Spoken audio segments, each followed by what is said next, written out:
So hello students, अगर आपको हमारे वीडियो अच्छे लगते हैं तो प्लीज वीडियो को लाइक करना मत भूलना और इन वीडियोस को अपने फ्रेंड्स के साथ शेयर करिए और don't forget to subscribe our channel. और अगर आपको अपने वीडियोस के कंप्लीट चैप्टर्स के प्लेलिस्ट देखना है तो आप हमारे प्लेलिस्ट सेक्शन में जा करके आपको पूरे चैप्टर्स के वीडियो आपको वहां पर मिल जाएंगे। Now, energy is nothing but a work done and work done is nothing but a energy. ये आप लोग को बिल्कुल याद होना चाहिए कि वर्क डन Yes, की जगह sir. एनर्जी वर्ड यूज कर सकते हो और एनर्जी के जगह भी आप वर्क डन यूज कर सकते हो। ऐसा क्यों? Because Because work done Sir, क्योंकि requires work energy. done energy का बेसिक डेफिनेशन है, the definition of energy is capacity to do a work. What is the definition of energy? आपने junior section में पढ़ा होगा। It is a capacity to do a work. Work. एक काम करने के लिए आपको एनर्जी की ही जरूरत पड़ती है। तो एक इंसान उतना ही काम कर सकता है जितना उसके पास एनर्जी है। तो they both are inter related, है ना। तो what is energy? It is a capacity to do a work.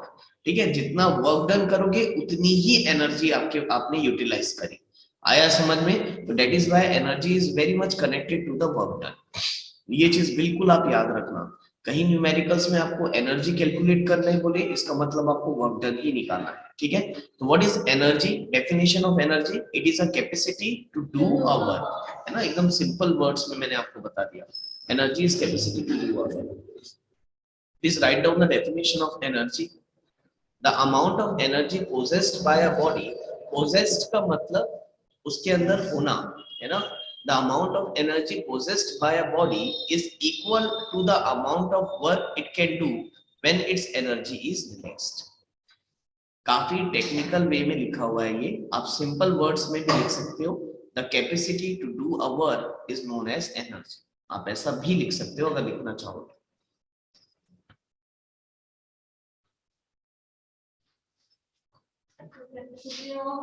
The capacity to do a work.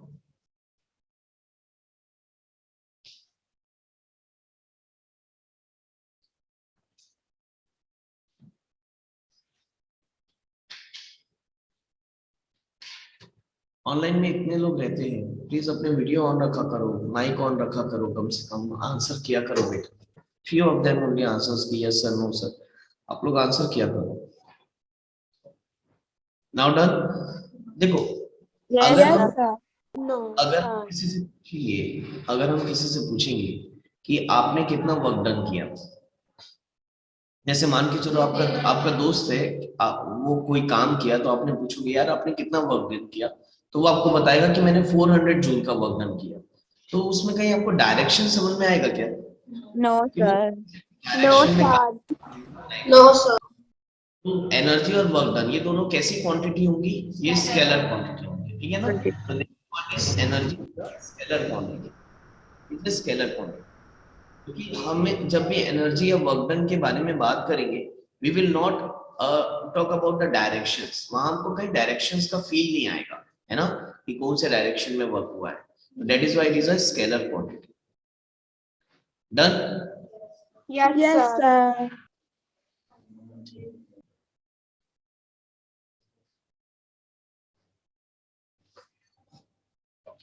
Now, as I have already told you, कि energy is nothing but a work done.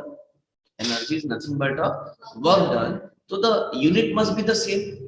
If the SI unit of work done is joule, then SI unit of energy must also be the joule, है ना। दोनों की unit same होनी Yes. चाहिए। तो unit बिल्कुल same है। Work done की SI यूनिट जूल होती है, तो एनर्जी की भी SI यूनिट जूल होती है। Next point, the SI unit of energy is joule. The SI unit of energy is joule. अब मान के चलो आपको कोई बोलेगा कि define 1 joule energy, define 1 joule energy, उसको आप कैसे डिफाइन करोगे? The energy required to do 1 joule of work is called 1 joule energy. आया समझ में? Yes, यानी sir. वर्क डन करने में जितनी एनर्जी आपको लगेगी दैट इज 1 जूल एनर्जी, ठीक है ना। तो आप एक क्वेश्चन लिख लो, define 1 joule energy. Define 1 joule energy, 1 joule energy. Define 1 joule energy. So the energy required to do 1 joule of work is called 1 joule energy. ठीक है. Now देखो जूल जो है वो छोटी यूनिट है, इसकी बड़ी यूनिट भी होती है, that is किलो जूल, है ना. किलो जूल को हम केजे से भी लिखते हैं और 1 kilo joule is equal to कितना जूल होता है? 1000 joule. 1000 joule. 1 kilo joule is equal to 1000 joule. 1 kilo joule is equal to 1000. चलो next, different forms of energy. देखो एनर्जी के ना बहुत सारे फॉर्म्स होते हैं, ये याद रखना. और एनर्जी याद रखना, एनर्जी कन्वर्टेबल रहती है. एनर्जी को आप एक फॉर्म से दूसरे फॉर्म में कन्वर्ट भी कर सकते हो. ये लास्ट टॉपिक है आपका, कंजर्वेशन ऑफ एनर्जी या conversion of energy from one form to another. ये लास्ट टॉपिक है, पढ़ेंगे इस चैप्टर के एंड में. पहले देखो एनर्जी के कई सारे फॉर्म होते हैं. पहला है आपका काइनेटिक एनर्जी, सेकंड है आपका पोटेंशियल एनर्जी, थर्ड है आपका chemical energy, heat, light, sound, electrical, nuclear. Kinetic energy relates to the motion. Kinetic energy relates to the motion. Potential energy relates to the rest. Chemical energy relates to the chemical reaction की वजह से जो energy release होती है. Heat energy जो heat की वजह से होती है, लाइट एनर्जी जो लाइट की वजह से होती है, साउंड एनर्जी जो साउंड की वजह से, इलेक्ट्रिकल जो इलेक्ट्रिक की वजह से, और न्यूक्लियर जो न्यूक्लियर रिएक्शन की वजह से. बोलो करेक्ट है. तो एनर्जी के इतने इतने Yes, sir. क्या एनर्जी के इतने सारे फॉर्म्स हैं, ऐसा बोला. ठीक ना.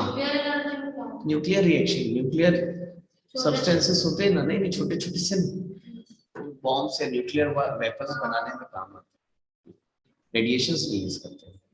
खैर चलो, पहला हमको पढ़ना है बेटा. देखो हमारे सिलेबस में ना, हमारे सिलेबस में दो ही है, काइनेटिक एनर्जी और पोटेंशियल एनर्जी. इसी को आपको अभी फिलहाल डिटेल में पढ़ना है.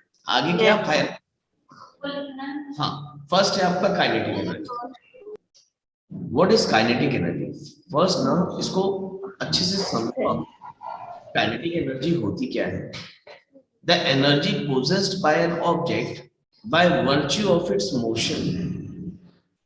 The energy possessed by an object by virtue of its motion, इसको हम बोलते हैं काइनेटिक एनर्जी. नाउ अब आप सोचोगे यार मोशन की वजह से कैसे एनर्जी आ सकती है किसी ऑब्जेक्ट में. ये एक्चुअल में 9th में थोड़ा सा, क्योंकि आप फर्स्ट टाइम पढ़ रहे हो तो थोड़ा सा डाउट आता है कि कोई भी ऑब्जेक्ट मोशन में रहेगा तो क्या उसके पास कुछ एनर्जी होगी? बिल्कुल होगी. Yes, sir. मोशन में होता है तो उसके वजह से, मोशन की वजह से उसके पास एक एनर्जी होती है, उसको हम बोलते हैं काइनेटिक एनर्जी. मैं आपको इसका एक शॉर्ट एग्जांपल देता हूँ, उस एनर्जी को फील कराता हूँ आपको. देखो मान के चलो आप में से किसी एक को ले लेते हैं, श्योर नहीं है, इसको ले लें. अरे जान दो, मैं किसी का नाम नहीं लेता. XYZ कोई भी होगा, एक पर्सन है, ठीक है ना, एक पर्सन है, कोई भी ले लो. अब मान के चलो वो तुम्हारी क्लास का कोई एक पर्सन है, मान लो, तुमको जिसको इमेजिन करना है इमेजिन कर लो, है ना. और वो पैदल पैदल चला, उसके हम आंखों में पट्टी बांध दिए, और वो पैदल पैदल चला और दीवार से टकरा गया, उसको लगेगी? Yes, sir. Yes, sir. है ना, उसको लगेगी. हाँ लगेगी, थोड़ा बहुत तो लगेगी. अब मान के चलो हमने उसकी आंखों में फिर से पट्टी बांध दिया, अब उसको बोला कि तुम दौड़ो. अब हमने उसको क्या बोला कि तुम भागो, और वो भागते भागते गया और दीवार से टकरा गया, तो अब उसको ज्यादा लगी? Yes, sir. क्योंकि वो ज्यादा मतलब भाग के गया इस बार. भाग के गया तो ज्यादा लगी ना. भाग के जाने से ज्यादा लगी, तो इसका मतलब क्या हम ये बोल सकते हैं कि जब भी कोई ऑब्जेक्ट भागेगा या दौड़ेगा या मोशन में रहेगा तो उसके पास ज्यादा एनर्जी होगी एज कंपेयर टू जब वो. आया है समझ में? क्योंकि उसके पास दौड़ने से, भागने से या मोशन में रहने से उसके पास अब वर्क डन करने की ज्यादा कैपेसिटी है बजाय कि पैदल चलने की. आया क्या समझ में? Yes, sir. है ना. कोई ऑब्जेक्ट से अगर आप ऐसे पैदल चलते चलते टकराओगे और दौड़ते दौड़ते टकराओगे तो रनिंग करते हुए अगर आप टकराए ना तो आपको ज्यादा लगेगी, ज्यादा जोर से लगेगी. चलता जाता है कि रनिंग करते वक्त आपके अंदर ज्यादा एनर्जी पोजेस्ड होगी एज कंपेयर टू वॉक करते हैं। आया क्या समझ में? Yes, And that Sir. energy is known as a kinetic energy. That energy is known as a kinetic energy. पहले बताओ ये आया समझ में? Yes, sir. इसको और अच्छे से फील कराता हूँ। ठीक, मान के चलो एक कार है, ठीक, और आप रोड क्रॉस कर रहे हो, एक कार आई है ना, ज्यादा स्पीड में नहीं, धीरे 20-30 की स्पीड में आके आपको मार दी, आप बच जाओगे? सिमरन तुझे क्यों मारेगा? अरे इमेजिन कर लो तुम्हारी लापरवाही थी, है ना, तुमने सिग्नल नहीं देखा होगा, तो है ना, तो वो मार दे तुमको, तो 30 की स्पीड में तुमको ज्यादा नहीं लगेगी, आपको क्या होगा, ज्यादा से ज्यादा हाथ पैर टूटेगा, है ना, थोड़ी बहुत खून वगैरह आएगा, बस ज्यादा नहीं। That car won't kill you. The shock of that happening will. क्योंकि डरना अच्छा है, वैसे डर के रह करो।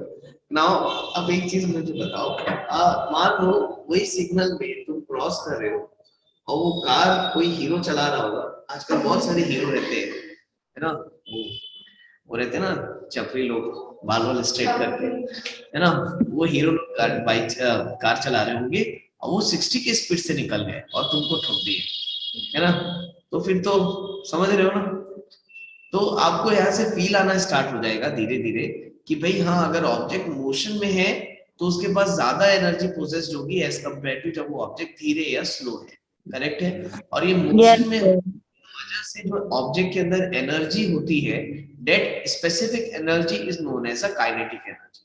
और यही से इसका डेफिनेशन भी बना हुआ है। अगर आपसे कोई पूछे कि व्हाट इज काइनेटिक एनर्जी, तो आप ये बोल सकते हो, the energy possessed bye an object, the energy possessed by an object by virtue of its motion। by virtue of its motion का मतलब मोशन में होने की वजह से जो उसके अंदर एनर्जी पोजेस्ड है उसी को हम काइनेटिक एनर्जी बोलते हैं। पहले बताओ ये आया समझ में? Yes, sir. Yes. virtue of its motion का मतलब कि जब वो मोशन में हो, जब वो मोशन में हो तब उसके पास जो एनर्जी होगी उसको काइनेटिक एनर्जी। मोशन में होने की वजह से, ऐसा हिंदी में बोल सकते हो, virtue of its motion। पहले बताओ क्लियर हुआ सबको, अच्छे से आया समझ? Yes, sir. Write down Yes.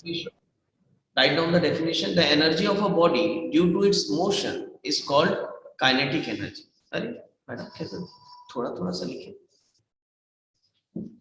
energy of a body due to its motion is called kinetic energy।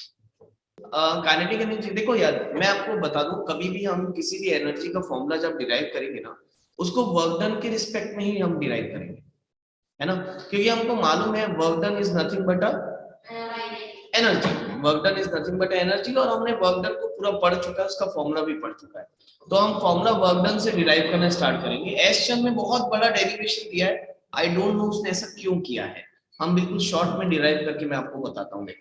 हमने वर्क डन का फॉर्मूला पढ़ा है, work done is equal to force into Force displacement, into S।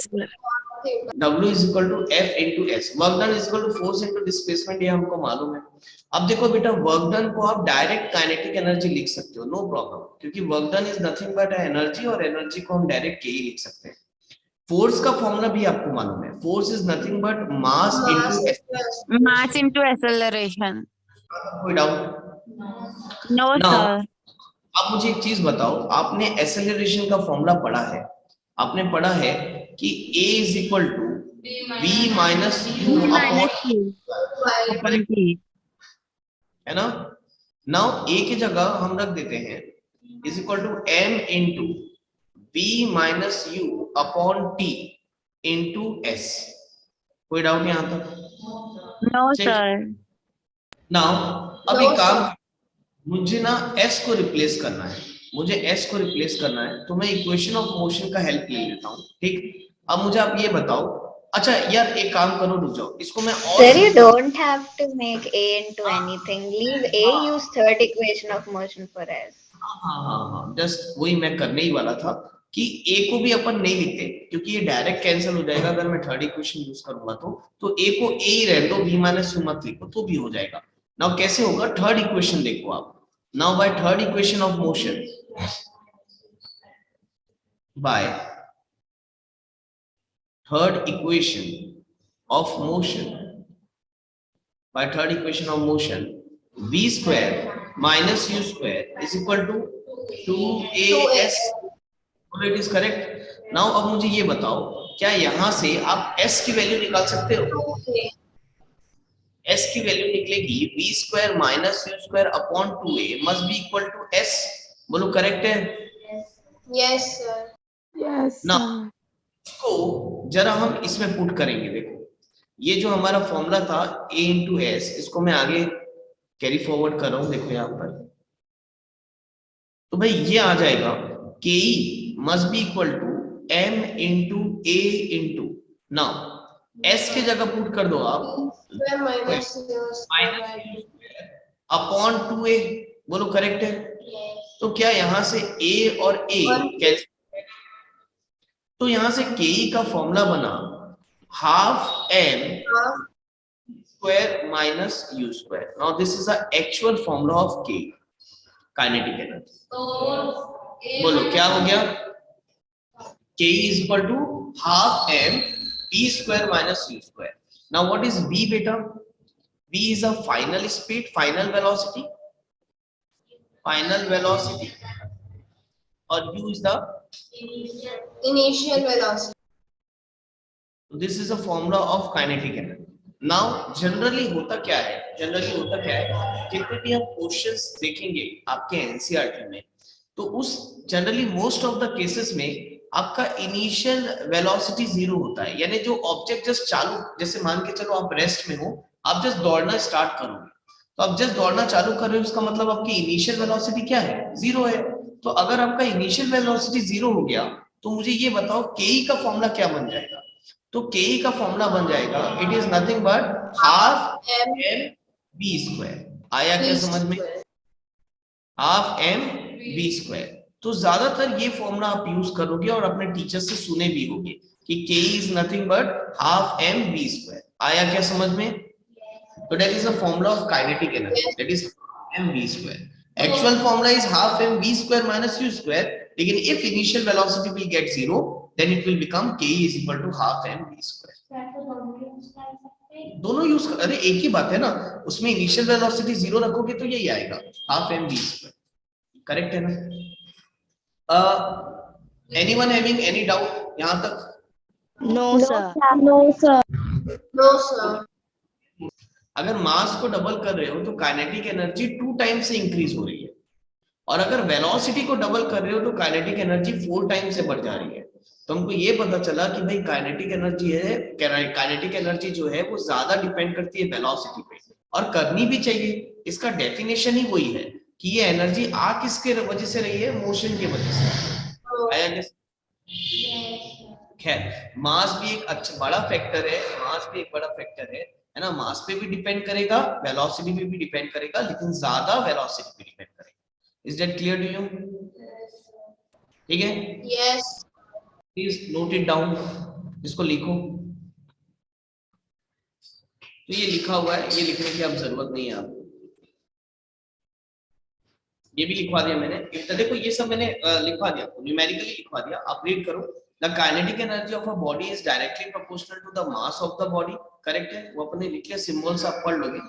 The kinetic energy of a body is directly proportional to the square of velocity of the body, है ना. velocity of the body square के directly proportional. Next देखो ये भी बता दिया मैंने, if the mass of a body is double, its kinetic energy also gets double.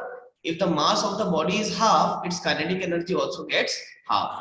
अगर मास डबल करोगे तो ke भी डबल हो जाएगा, मास हाफ करोगे तो के भी हाफ हो जाएगा, क्योंकि डायरेक्टली प्रोपोर्शनल है. करेक्ट है? और वेलोसिटी अगर डबल करेंगे तो काइनेटिक एनर्जी कितना हो जाएगा? 4 टाइम्स हो जाएगा. और अगर वेलोसिटी हाफ करोगे तो काइनेटिक एनर्जी कितना हो जाएगा? 1/4 हो जाएगा. तो ये पॉइंट्स आ गए समझ में? तो ये पॉइंट्स ना लिखना पड़े इसलिए मैंने आपको वैसा न्यूमेरिकली लिखवा दिया था, वो समझना ज्यादा इजी है as compare to this theory. Clear है ना? नाउ नेक्स्ट देखो क्या लिखा है. Since the kinetic energy of a body depends on its mass and velocity, therefore heavy bodies moving with high velocity have more kinetic energy than slow moving bodies of small mass.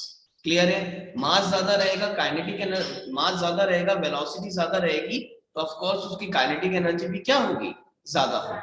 Clear है? और मास कम है, velocity भी कम है, तो उसकी केई भी कैसे रहेगी, कम रहेगी। कोई डाउट यहाँ तक? No, sir. No, sir. Now Yes, आगे sir. Yes, sample sir. Sample problem करना जरूरी है, हमने टॉपिक किया तो न्यूमेरिकल करेंगे ना, छोड़ेंगे। चलो देखो, calculate the kinetic energy of a body of mass 2 kg। आपको मास दिया हुआ है, बताओ कितना, 2 kg है ना, मास दिया है बेटा 2 kg, mass m is equal to 2 kg दिया है, moving with a velocity 0.1 meter per second, b दिया हुआ है आपको 0.1 meter per second। Calculate the के, के आपको निकालना है, तो सिंपल के का फॉर्मूला क्या है, half m v square, half into m हो गया आपका 2 kg into v square is 0.1 into 0.1, correct है? 2 and 2 गेट कैंसिल आउट, तो 0.1 इंटू 0.1 कितना हो जाएगा, 0.01. करते हो तुम लोग, मल्टीप्लाई नहीं कर पाते, तो ये 1/10 इंटू 1/10 करोगे तो ये 1/100 हो जाएगा, that is nothing but 0.01. 0.01 joule, है ना, 0.01 जूल। आया समझ में? Yes, sir. ठीक है। Anyone Yes, having any? sir. No, sir.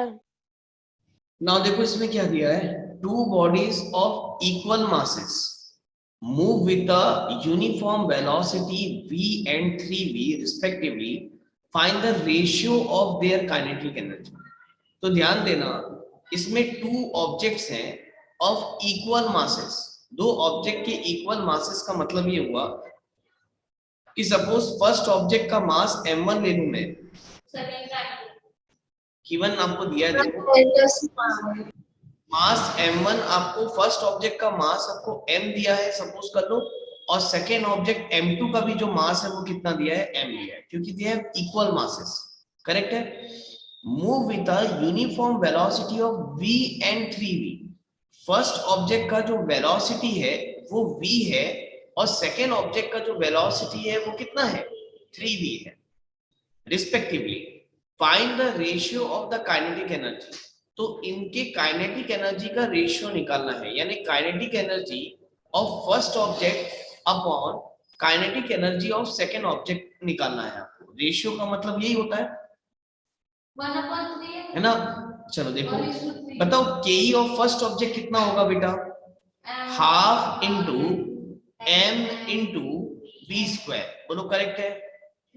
Again KE of object 2 कितना होगा बताओ, half into m into 3v का होल स्क्वायर, बोलो करेक्ट है?